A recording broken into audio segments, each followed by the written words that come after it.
কিন্তু আপনি যদি মসজিদ ভিত্তিক দ্বীন শিক্ষা বাস্তবায়ন না করেন, তাহলে জেনে রাখবেন আপনার সন্তানকে, যে কোনো মুসলমানের সন্তানকে কোরআনের জ্ঞান না দিয়ে, মৌলিক দ্বীনের জ্ঞান না দিয়ে বর্তমান যুগে স্কুলে পাঠানো সরাসরি শয়তানের কাছে পাঠানো।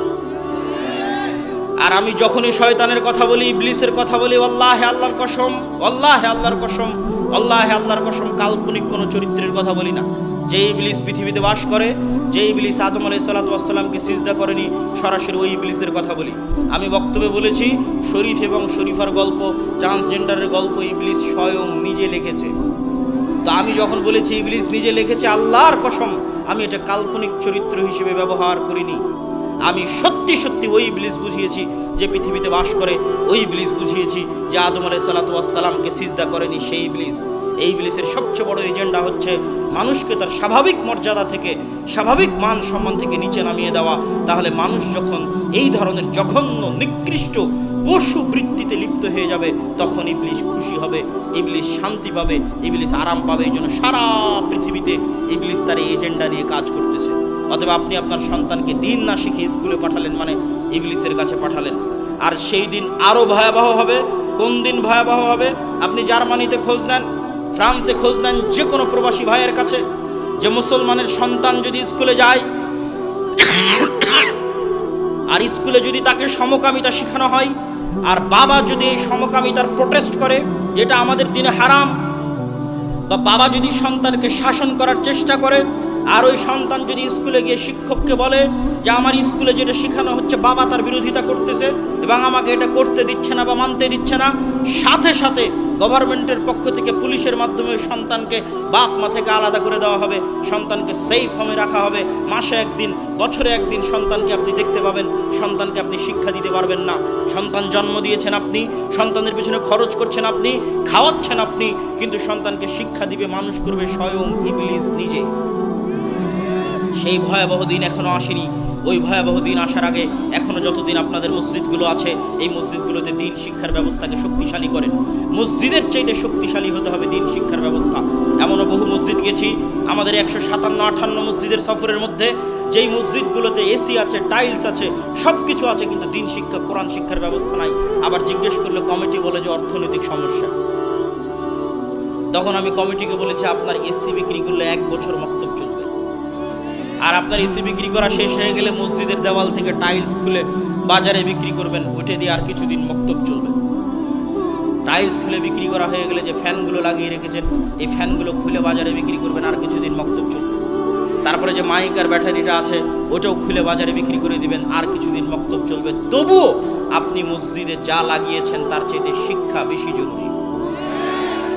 বিশ্বাস না হলে খ্রিস্টানদেরকে দেখেন, ইউরোপিয়ান এবং আমেরিকানদেরকে দেখেন, তারা আপনার মসজিদের দায়িত্ব নিলে 10 টাকা থাকলে 5 টাকা আগে শিক্ষায় ব্যয় করবে। এরা শিক্ষার জিনিসটা জানে, সিলেবাসের মূল্য জানে। এই জন্যই তো আপনার সিলেবাস পরিবর্তনের জন্য এত চেষ্টা তারা করতেছে। কেন করতেছে? এরা নবীর সন্তান হওয়ার পরও কিভাবে এত নিম্ন লেভেলে চলে গেল যে মুসা আলাইহিস সালামের সাথে 24 ঘন্টা এই রকমের ধোঁকাবাজি, সঠতা, মিথ্যা দিয়ে তাদের আচরণ পরিপূর্ণ হয়ে গেল কেমনে? এটার উত্তর হচ্ছে আমার ছোট্ট গবেষণা, আমার ছোট্ট চিন্তা ভাবনায় আমি যেটা বুঝেছি, মুসলমানদেরকে দেখে বুঝেছি, তাদেরকে দেখে না। আজকের যুগের মুসলমানদেরকে দেখে আমি বুঝেছি মূলত কারণ হচ্ছে এই বানু ইসরাইলেরা ইউসুফ আলাইহিসসালামের মৃত্যুর পর, আমি বলেছিলাম যে ইউসুফ আলাইহিসসালামের মৃত্যুর 300, 350, 400 বছর পর মুসা আলাইহিস সালাম এসেছে।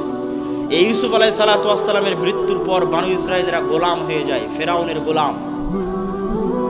ফেরাউনের গোলামি করেছে তারা 300 বছর।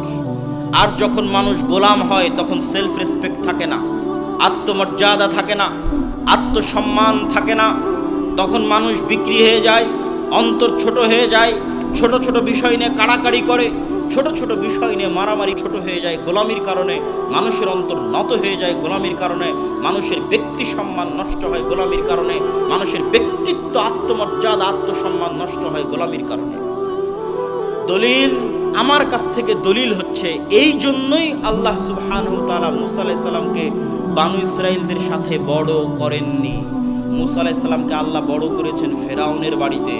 ফেরাউনের বাড়িতে মুসা আলাইহিস সালাম স্বাধীনভাবে আত্মমর্যাদা নিয়ে, আত্মসম্মান নিয়ে, ব্যক্তিত্ব নিয়ে রাজপুত্র হিসেবে ফেরাউনের বাড়িতে বড় হয়েছে।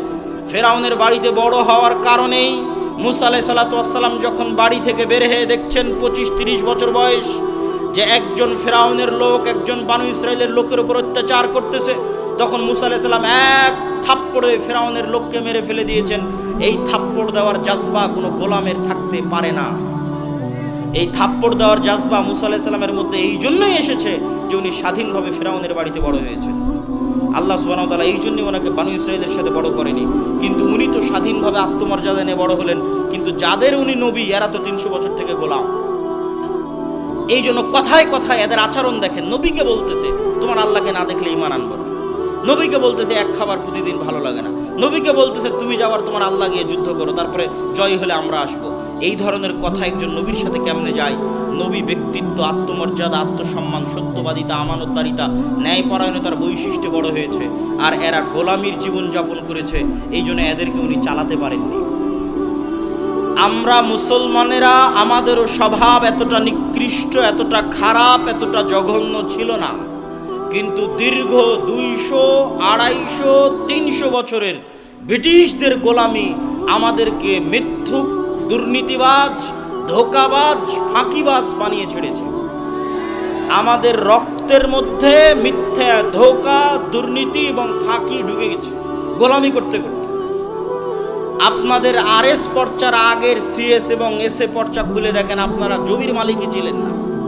ওখানে তাদের নাম লেখা আছে যেই জমিদারের নামে কর এবং খাজনা দেওয়া হতো, জমির মালিকই ছিলেন না। ব্রিটিশরা পিটিয়ে নীল চাষ করাতো এই অঞ্চলের মানুষকে, আর ডিভাইড অ্যান্ড রুলস, একজনকে আরেকজনের বিরুদ্ধে লাগিয়ে রেখে শাসন করত। তো একজন আরেকজনের বিরুদ্ধে লাগতে লাগতে, মারামারি করতে করতে অন্তর ছোট হয়ে গেছে, জাতিগতভাবে অন্তর ছোট হয়ে গেছে। তার প্রমাণ সাধারণ মানুষ বাদ, আপনি আলেম ওলামাকে দেখেন না মঞ্চে উঠে, স্টেজে উঠে কিভাবে গালাগালি করে। আলেম ওলামাদের দেখলে আপনি বুঝতে পারবেন যে ব্যক্তিত্ব, আত্মসম্মান, আত্মমর্যাদা জাতি হিসেবে আমাদের কোথায়। আপনি বলবেন এটা কি শুধু বাংলাদেশের মুসলমানদের অবস্থা? জি না, বাংলাদেশের মুসলমানদের চেয়ে ভয়াবহ, জঘন্য, নিকৃষ্ট অবস্থা আফ্রিকার মুসলমানদের। তারা আরো বেশি জঘন্য গোলামি করেছে ফ্রান্সের, ইতালির, স্পেনের। আপনি যান, গেলে দেখতে পাবেন কিভাবে তাদের জীবনের সাথে মিথ্যা, ধোঁকা, শঠতা, ফাঁকিবাজি মিশিয়ে আছে। ইতালি আর ফ্রান্সের রাস্তায় যত চোর আছে, যত ডাকাত আছে, যত ছিনতাইকারী আছে, তার বেশিরভাগ মুসলমান। আল্লাহর কসম, তার বেশিরভাগ মুসলমান। কেন? ওদেরকে ফ্রান্স, ইতালি, স্পেন এমন ভাবে ওদেরকে শাসন করেছে, এমন ভাবে ওদেরকে গোলাম বানিয়ে রেখেছে যে ওদের স্বাভাবিক জন্মগত চরিত্র ধ্বংস হয়ে গেছে। আর আমরা যে আজকের যুগের বানু ইসরাইল, তার প্রমাণ, তার আর একটা প্রমাণ দিয়ে আমার বক্তব্য সামনের দিকে এগিয়ে যায়। ওই যুগের বানু ইসরাইলেরা যে গোলাম ছিল তার প্রমাণ আল্লাহ কোরআনে বলছে, ইযাববিহুনা আবনাকুম, তোমাদের ছেলে সন্তানদের ওদের চোখের সামনে, ওদের ছেলে সন্তানদের জবাই করতে ফেরাউন। তাদের চোখের সামনে তাদের ছেলে সন্তানদের জবাই করতে ফেরাউন। আর আজকে কিসের আমার চোখের সামনে? আজকে সারা বিশ্বের চোখের সামনে মুসলমানদের জবাই করতেছে আজকের যুগের ফেরাউনেরা ফিলিস্তিনে, সারা বিশ্বের চোখের সামনে। এই একটাই প্রমাণ করে যে আপনি গোলাম, আমি গোলাম, আমরা কৃতদাস, গোলামের জীবন যাপন করছি। আমরা হচ্ছে এই যুগের বানু ইসরাইল, আর ওরা হচ্ছে এই যুগের ফেরাউন। আর আমাদের স্বভাব চরিত্রের কারণে আমাদের ভাগ্য বানু ইসরাইলের ভাগ্যের সাথে মিশে গেছে, গোলামি আমাদের ভাগ্যে লেখা হয়ে গেছে। আমাদেরকে সততা, ন্যায়পরায়ণতা, আমানতদারিতায় ফিরে যেতে হবে। এই জন্য আল্লামা ইকবাল বলেছেন, সাবাক ফিরসে পড় সাদাকাত কা, আদালত কা, শুজাআত কা, লিয়া জায়েগা তুঝসে কাম, দুনিয়া কি ইমামত কা। এই মুসলমানেরা, এই মুসলিম জাতি, এই মুসলিম উম্মাহ, আমি তোমাদেরকে বলছি, তোমাদের মধ্যে সালাত আছে, সিয়াম আছে, হজ আছে, যাকাত আছে, তোমাদের মধ্যে নাই সত্যবাদিতা, তোমাদের মধ্যে নাই আমানতদারিতা, তোমাদের মধ্যে নাই ন্যায়পরায়ণতা। তোমরা নতুন করে সত্য বলা শিখো, তোমরা নতুন করে আমানতদারিতা শিখো, তোমরা নতুন করে ন্যায়পরায়ণতা শিখো। আল্লাহ পুনরায় তোমাদেরকে দুনিয়ার নেতৃত্ব দিয়ে দিবে। এটা আল্লামা ইকবাল তার কবিতার মধ্যে লিখে গেছেন। উনি ধরতে পেরেছিলেন আজকের মুসলমানেরা কোন অবস্থায় আছে, কি সমস্যার মধ্যে আছে, সেটা তিনি ধরতে পেরেছিলেন। সম্মানিত উপস্থিতি, মুসলমানদের এই ভয়াবহ গোলামির চিত্র, ভয়াবহ দাসত্বের চিত্র আপনি যদি দূরবীন দিয়ে দেখতে চান, তাহলে একটি দৃশ্যই আপনার জন্য যথেষ্ট, যে মুসলমানেরা কিরকম গোলামি, কিরকম দাসত্বের মধ্যে নিমজ্জিত আছে, একটি চিত্র বলে আমার বক্তব্য সামনের দিকে এগিয়ে নিয়ে যাই। সারা বিশ্ব থেকে, শুধু বাংলাদেশ নয়, Bangladesh, Pakistan, Malaysia, Syria, Libya, Yemen, মিশর, আফ্রিকা, সারা বিশ্ব থেকে মুসলমানেরা অবৈধ উপায়ে ইউরোপ এবং আমেরিকা যাওয়ার জন্য, ইউরোপের কান্ট্রিগুলোতে যাওয়ার জন্য লিবিয়ার নদী বন্দর, সমুদ্র বন্দরে জমা হয়।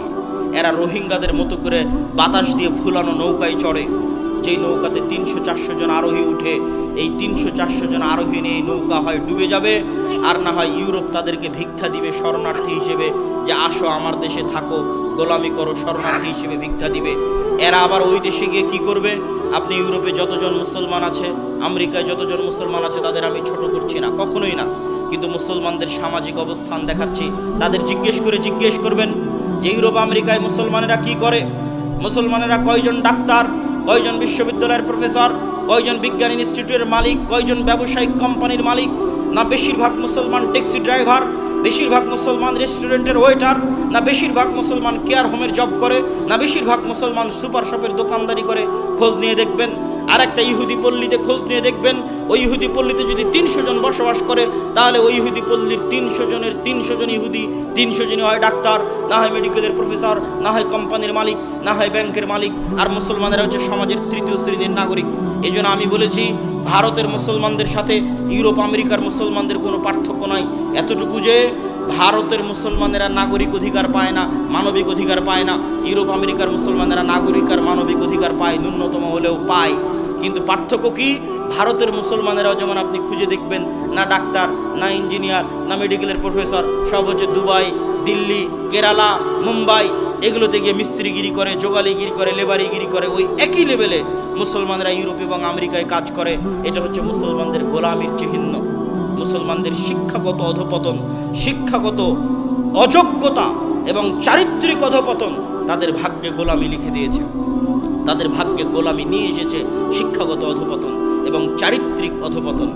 মুসলিম বিশ্বের যারা বড় বড় ধনী দেশ আছে, তারা তাদের যে কয় টাকা ইনকাম হয়, সে কয় টাকা পর্যটন আর বিনোদনের জন্য ব্যয় করে। আর আমাদের মতো যেগুলো তৃতীয় বিশ্বের মুসলিম দেশ আছে, এরা টাকা দিয়ে রাস্তাঘাট, ব্রিজ, কালভার্ট তৈরি করে, শিক্ষার পিছনে বিনিয়োগ নাই, অর্থনৈতিক উন্নয়নের পিছনে, ব্যবসায়িক প্রতিষ্ঠানের পিছনে, নতুন ব্যবসায়িক খাতের পিছনে, স্বাস্থ্য সেবার পিছনে বিনিয়োগ কম। আর যারা মসজিদের কমিটি আছে, তারাও যদি 10 টাকা 500 টাকা, আজকের মসজিদ কমিটি উন্নয়নের জন্য সম্মেলন করেছে, তারাও টাকা নিয়ে গিয়ে মসজিদে এসি লাগাবে, টাইলস লাগাবে, মসজিদে ছাদ দিবে, সব কিছু করবে, কিন্তু মসজিদে শিক্ষার ব্যবস্থা করবে না। তাহলে সারা বিশ্বের মুসলমানদের কাছে শিক্ষা 2 নাম্বার, আর ইউরোপ আর আমেরিকার কাছে শিক্ষা 1 নাম্বার। বাংলাদেশে ব্রাক কয়টা এরকম জালসা আয়োজন করেছে? খ্রিস্টান মিশনারি কয়টা এরকম জালসা আয়োজন করেছে? ব্রাক কি করে? 25 থেকে 30 হাজার স্কুল চালায়। খ্রিস্টান মিশনারি কি করে? সবচেয়ে দামি এবং শ্রেষ্ঠ স্কুল পরিচালনা করে। আর আমরা হুজুগে বাঙালি, আমরা মনে করি এরকম একটা জালসা সম্মেলন করব, এতেই দিনের অনেক উপকার হবে। 12 বছর সিলেবাসে যা পড়বে তাই 1 ঘন্টার বক্তব্যে সমাধান হবে। 12 বছর সিলেবাসে ইসলাম বিদ্বেষী জিনিস পড়বে, ধর্ম বিদ্বেষী জিনিস পড়বে, আমি 1 ঘন্টার বক্তব্য দিয়ে কি করব? মুসলমানেরা কখনোই সিস্টেম তৈরি করা জানে না। মুসলমানেরা জানে শুধু রিয়্যাক্ট করা, প্রতিক্রিয়া দেখানো। প্রতিক্রিয়া দেখানো আর কাজ করা, সিস্টেম তৈরি করার মধ্যে কি পার্থক্য আমি ছোট্ট উদাহরণ দিয়ে বুঝিয়ে দিই। এই বক্তব্যগুলো, এই আলোচনাগুলো মূলত আলেম ওলামা, শিক্ষিত শ্রেণী, ইসলামী দল, ইসলামী সংগঠন যারা করে তাদের চিন্তা করা উচিত, তাদের চিন্তার খোরাক। কিন্তু যেহেতু আলোচনা করতে এসেছি, সেহেতু উদাহরণ হিসেবে আপনাদের সামনে বলে যাচ্ছি। ধরেন পাশের বাড়ির ছাগল যদি আপনার গাছ খেয়ে ফেলে, তাহলে প্রতিক্রিয়া হচ্ছে আপনি চিল্লাচিল্লি করবেন, গালাগালি করবেন। তারপরে ছাগল 5 দিন আসবে না, 5 দিন পর আবার ছাগল আসবে, আপনি আবার চিল্লাচিল্লি করবেন, গালাগালি করবেন। এটার নাম প্রতিক্রিয়া। আর অ্যাক্ট কি, কাজ কি, সিস্টেম কি? আপনি ওই গাছটা বেড়া দিয়ে ঘিরে দিবেন, তার পাশে আরও বড় প্রাচীর দিয়ে ঘিরে দিবেন, যেন ওই ছাগল আর কোনোদিন এই গাছের কাছে আসতেই না পারে। এটা হচ্ছে কাজ।